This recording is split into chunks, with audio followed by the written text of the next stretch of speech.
As we explore the ongoing Russo-Ukraine war, there is a prevailing notion in the West that it could turn into a forever war, seen in a negative light. However, for Russian President Vladimir Putin, it could be a calculated move. In response to substantial tank losses in the ongoing Ukraine conflict, Russia's state-owned Rostec corporation has undergone a remarkable transformation in its military strategy, specifically in the production of tanks. Recent reports suggest that the Russian army has received a staggering 1,900 tanks, with an additional 200 armored vehicles expected to roll in soon. This surge in tank acquisition follows a substantial increase in Russia's tank production for 2023, reported to have reached sevenfold according to various media outlets. On top of that, there is buzz about Rostec not just upping its game in producing more tanks, but also gearing up for a substantial boost in crafting light armored vehicles and certain types of ammunition. Rostec CEO Sergei Chemezov recently shared the corporation's commitment to continually enhancing its equipment. Notable achievements in this sphere include the timely delivery of agriculture, remote mining engineering system complexes equipped with programmable munitions with the capability of swiftly covering extensive areas. In today's episode, we will delve deeper into this topic. Stay with us until the end of the video to discover the potential upgrades Rostec might pursue and to assess the validity of Russia's claims.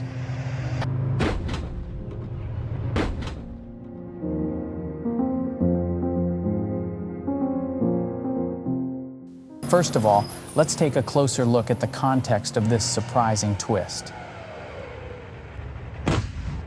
As mentioned at the beginning of the video, the surge in tank production is a direct response to the considerable losses suffered by Russian forces in the Ukrainian conflict. During the initial stages of the war, marked by inadequate planning, a significant number of tanks and armored vehicles were destroyed as they advanced in a convoy on the roads to the north of the capital. According to Oryx, an open-source intelligence group that monitors losses of wartime equipment, Russia has allegedly experienced almost 2,500 tank losses in its military endeavors in Ukraine. However, this estimation is conservative, relying on visually confirmed losses observed through social media channels. Many analysts suggest that actual losses, including tanks destroyed, damaged, and captured, could exceed this reported figure. Besides, the increase in tank production and the overall expansion of military hardware indicates Russia's expectation of prolonged conflict in Ukraine, where the front lines have remained relatively static for nearly a year. Both Russia and Ukraine are strengthening their armed forces, with Ukraine acquiring modern battle tanks from Western allies. Russia's accelerated production is indeed a strategic move to regain the advantage and fortify its military capabilities in response to evolving geopolitical dynamics. In addition to the losses in tank inventory, U.S. officials report that Russia has also incurred a significant human toll in the ongoing conflict, with estimated casualties reaching 300,000, encompassing around 120,000 fatalities and 170,000 to 180,000 injured soldiers. To address the strain on personnel, the Russian president announced in late September the compulsory enlistment of 130,000 young men for military service during the fall. Coupled with the 147,000 men drafted in the spring, the goal was to have a total of 277,000 conscripts in 2023. Last October, Russian Defense Minister Sergei Shoigu stated that more than 335,000 individuals had volunteered for military service or voluntary units in the current year.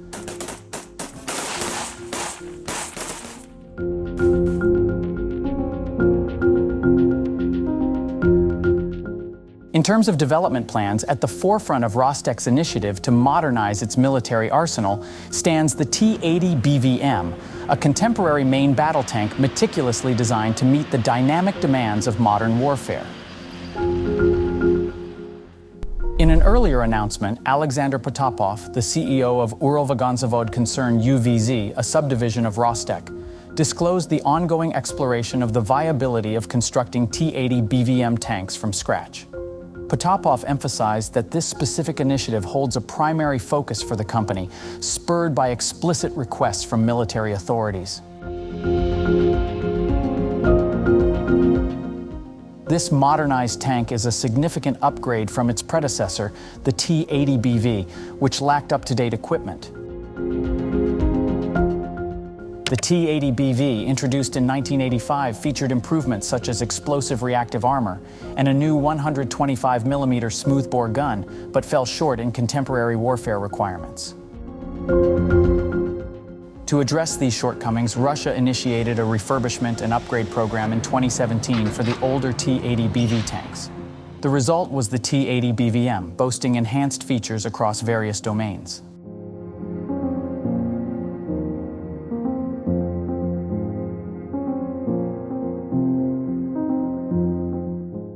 The Russian defense industry's startling announcement of a sevenfold increase in tank production has sparked considerable attention.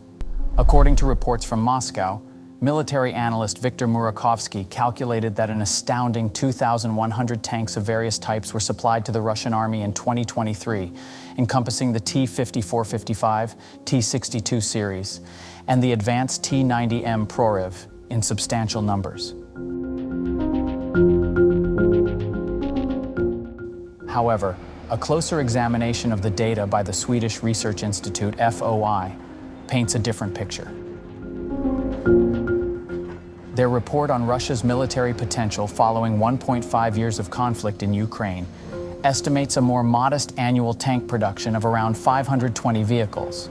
These pessimistic estimates delve into specific tank types, including 62 of the T-90M Proryev, an additional 62 of T-90 T-90A, 80 of T-80 BVM, and 140 each of T-72B3 and the T-72B3M modification. The report also factors in the possibility of additional tanks, such as up to 2,000 of the T-64 in various modifications and up to 2,800 of the T-55-54 types. Yet despite a pessimistic evaluation of Russia's armored potential, FOI projects that by February 2024, the Russian army could maintain a stockpile of 2.5 to 3,000 tanks, even when accounting for current losses in Ukraine. Considering these conflicting figures, the declared 2,100 tanks may encompass all tanks, including those sourced from storage and minimally refurbished at armor repair plants. This revelation potentially sheds light on the perceived inefficiency in the actions of Russian invasion forces, as they may operate under the belief that an inexhaustible supply of tanks and storage allows for easy replacement of any losses. So, what do you think about this twist? Share your thoughts in the comments section below.